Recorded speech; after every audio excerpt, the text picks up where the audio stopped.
நாளைக்கான வீடியோ தாங்க வந்திருக்கு. வீடியோ வந்து சூப்பரா இருந்துச்சு அப்படின்னு தாங்க சொல்லணும். நம்ம தமிழ் இருக்காங்கல்ல, அவங்க வந்து ஆதியோட வீட்டுக்கு வெளியிலேயே நின்னுகிட்டு, கைய காட்டிட்டு அப்பா, அப்பான்னு சொல்லிட்டு அவர் வந்து வெளிநாடு போக விடாம தடுக்குறாங்க அப்படின்னு தாங்க சொல்லணும். இன்னொரு பக்கம் பார்த்தா நம்ம தாத்தா இருக்காங்கல்ல, அந்த வீட்ல அவருக்கே வந்து உண்மை வந்து தெரிஞ்சு போச்சு. அதெல்லாம் பார்க்குறப்ப சேனலை மட்டும் மறக்காம லைக் அண்ட் சப்ஸ்கிரைப் மட்டும் பண்ணிருங்க.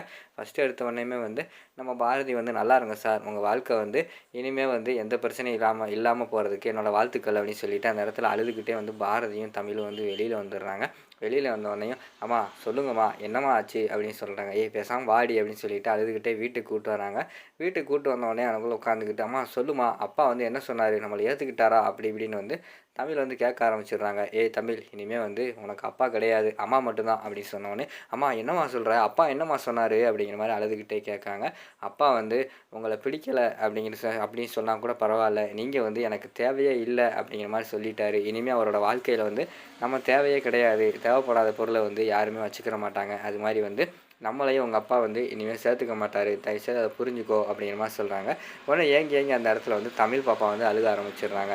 "ஏய் இங்கே பாரு தமிழ், உனக்கு இப்போ வந்து அது புரியாது, அந்த அர்த்தம், அந்த நான் சொன்ன வார்த்தைக்கு வந்து அர்த்தம் புரியாது. நீ கொஞ்சம் பெரிய பிள்ளையாவா, அப்போயே உனக்கு தெரியும். தயவுசெய்து என் கண்ணு முன்னாடி அழுகாத. எனக்கே வந்து ரொம்ப அழுகையாக வருது. நானே அழுது அழுது ஓஞ்சு போயிட்டேன். இனிமேல் என் கண்ணில் இருந்து கண்ணீர் வர்றது கூட என்கிட்ட ஜீவன் கிடையாது. அதனால் அழுகாத" அப்படிங்கிற மாதிரி சொல்கிறாங்க. "அம்மா என்னம்மா, அப்பாவை பிரிஞ்சு நான் எப்படிம்மா இருப்பேன்? அப்பாவை பிரிஞ்சு என்னால் இருக்க முடியாதும்மா. வாம்மா அப்பா கிட்ட போய் காலைல கையிலையாவது விழுந்து கூட்டு வந்துடுவோம்" அப்படிங்கிற மாதிரி சொல்கிறாங்க. "இல்லை, அதுக்கெல்லாம் வாய்ப்பு கிடையாது.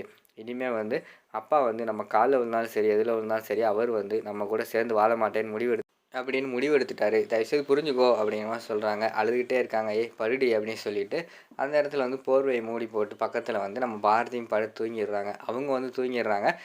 ஆனா, நம்ம தமிழ் இருக்காங்கல்ல, அவங்களுக்கு வந்து தூக்கமே வரல. அழுதுகிட்டே இருக்காங்க. அப்பா இருக்கிற வீடு தான் நமக்கு தெரியும்ல, பேசாம போய் அப்பாக்கிட்ட நம்மளாவது உண்மைய சொல்லி அப்பாவ வந்து கூட்டு வந்துடலாம் அப்படின்னு சொல்லிட்டு அந்த இடத்துல வந்து அவங்க வீட்டுக்கு போறாங்க. வீட்ல பார்த்தா தாத்தா தான் இருக்காரு. தாத்தா வந்து "வாம்மா என்னாச்சு?" அப்படிங்கிற மாரி சொன்ன உடனேயும், "இங்கே தான் எங்க அப்பா இருப்பாரு" அப்படிங்கிற மாரி சொல்லிட்டு இருக்காங்க. "ஏம்மா இங்க யாருமே இல்லம்மா, வீட்டுக்கு போம்மா. இங்க இருந்தவரும் வந்து வெளிநாடு கிளம்பி போயிட்டாரும்மா" அப்படிங்கிற மாரி சொல்லிட்டு தமிழ்கிட்ட சொல்றாங்க. "இல்ல நான் எங்க அப்பாவ பார்க்காம போமாட்டேன்" அப்படின்னு சொல்லி அழுதுகிட்டே இருக்காங்க. "ஏம்மா அழுதுகிட்டே இருக்காதம்மா, வீட்டுக்கு போம்மா. நைட் ஆயிடுச்சுல, காலையில வா பேசுவோம்" அப்படின்னு சொல்லிட்டு தாத்தா வந்து சொல்லிட்டு உள்ளே போயிடுறாங்க. ஆனா தமிழ் வந்து அவங்க வீட்டுக்கு போகிற மாதிரி இல்லை. "நான் வந்து எங்கள் அப்பாவை பார்க்காம இந்த இடத்த விட்டு போக மாட்டேன்னு" சொல்லிட்டு கேட்டுக்கிட்டு நின்று அழுதுகிட்டே இருக்கிற மாதிரி காட்டுறாங்க. அங்கிட்டு இருந்து வந்து தற்செயலாக வந்து அழகர் நம்ம இவங்க ஆண்டாள் இருக்காங்களே, அவங்க வந்து பேசிக்கிட்டே நடந்து வந்துக்கிட்டு இருக்காங்க. ரோட்டில் வந்து நம்ம தமிழை பார்த்தோன்னே அவங்களுக்கு வந்து பயங்கரமான ஷாக் ஆயிடுது. "ஏய் அது தமிழ் தானே?" அப்படின்னு சொல்லிட்டு அந்த இடத்துல ஆண்டாள் வந்து சொல்கிறாங்க. "ஆமாம் தமிழ் தான். இவ எங்கே இங்கே நின்றுக்கிட்டு இருக்கா, ஆதி இருக்கிற வீட்டுக்கு முன்னாடி" அப்படின்னு சொல்லிட்டு அவங்க வந்து அந்த இடத்துலேருந்து வராங்க. "ஏய் தமிழ் இங்கே என்ன பண்ணிக்கிட்டு இருக்க, என்ன பண்ணுற?" அப்படிங்கிற மாதிரி கேட்காங்க. "இல்லை எனக்கு வந்து எங்கள் அப்பா வேணும்" அப்படின்னு சொல்லிட்டு அந்த மாடியை வந்து கை காட்டிக்கிட்டே அழுதுகிட்டே நின்றுக்கிட்டு இருக்காங்க. அதை பார்க்கும்போது நமக்கே ரொம்ப எமோஷனலாக இருந்துச்சு அப்படின்னு தாங்க சொல்லணும். அதை பார்த்தோன்னே "ஏய் அங்கெல்லாம் இல்லை உங்கள் அப்பா வா" அப்படிங்கிற மாதிரி சொல்லிக்கிட்டு இருக்காங்க. தாத்தா வந்து வெளியில் வந்துடுறாங்க. "ஏய் பாப்பா என்ன பாப்பா இங்கேயே நின்றுக்கிட்டு இருக்க, நீ வீட்டுக்கு போகலையா?" அப்படிங்கிற மாதிரி சொல்கிறாங்க. "என்னது வீட்டுக்கு போகலையாவா, இவ எப்போ வந்தா?" அப்படின்னு சொல்லிட்டு அழகர் வந்து கேட்குறாங்க. "இந்த பாப்பா நைட்டாக வந்துச்சு. நான் கூட சொன்னேன் வீட்டுக்கு போம்மா, காலையில் எதுனாலும் பேசிக்கலாம், உங்கள் அம்மாவை கூட்டிகிட்டு வா, தனியாலாம் வந்து இந்த ஏரியாக்குள்ளே வராத" அப்படின்னு சொன்னேன். ஆனால் இந்த பொண்ணு வந்து வீட்டுக்கே போகலைன்னு நினைக்கிறேன், இங்கே தான்ப்பா இருந்திருக்கா அப்படின்னு சொல்லிட்டு தாத்தா வந்து சொல்கிறாங்க. உடனே அவங்க 2 பேரும் என்ன சொல்கிறதுன்னு தெரில. தாத்தா கிட்ட உண்மையை சொல்லவா வேண்டாமான்னு சொல்லிட்டு நம்ம ஆண்டாள் அழகர்னு முழிச்சுக்கிட்டு இருக்கிற மாதிரி காட்டுறாங்க. இங்கிட்டு பார்த்தா நம்ம இவங்க இருக்காங்கல்ல, தமிழ் வந்து அங்கிட்டே கை காட்டிட்டு "எங்கள் அப்பா இந்த வீட்டுக்குள்ளே தான் இருக்காரு, எங்கள் அப்பா இங்கே தான் இருக்காரு, எங்கள் அப்பாவை கூப்பிடுங்க, எங்கள் அப்பா கூட தான் போவேன்" அப்படிங்கிற மாதிரி சொல்லிகிட்டே இருக்காங்க. அதை கேட்டோடனே தாத்தாக்கு வந்து டவுட் வந்தது. "ஏம்மா யாரும்மா நீ, உனக்கு என்னம்மா வேணும், உங்கள் அப்பா யாரும்மா?" அப்படிங்கிற மாதிரி சொல்கிறாங்க. "எங்கள் அப்பா ஆதியப்பா" அப்படிங்கிற மாதிரி சொன்னோடனே தாத்தாக்கு வந்து பயங்கரமான ஷாக் ஆயிடுது. "என்னது ஆதியா?" அப்படின்னு சொல்லிட்டு கேட்காங்க. "ஆமாம் எங்கள் அப்பா தான் ஆதி" அப்படிங்கிற மாதிரி சொல்லிடனே, "ஏம்மா என்னம்மா இப்படியெல்லாம் சொல்கிற, இதெல்லாம் உண்மையா?" அப்படிங்கிற மாதிரி கேட்டோடனே அந்த இடத்துல ஆண்டாள் அழகர் வந்து உண்மையை சொல்கிறாங்க.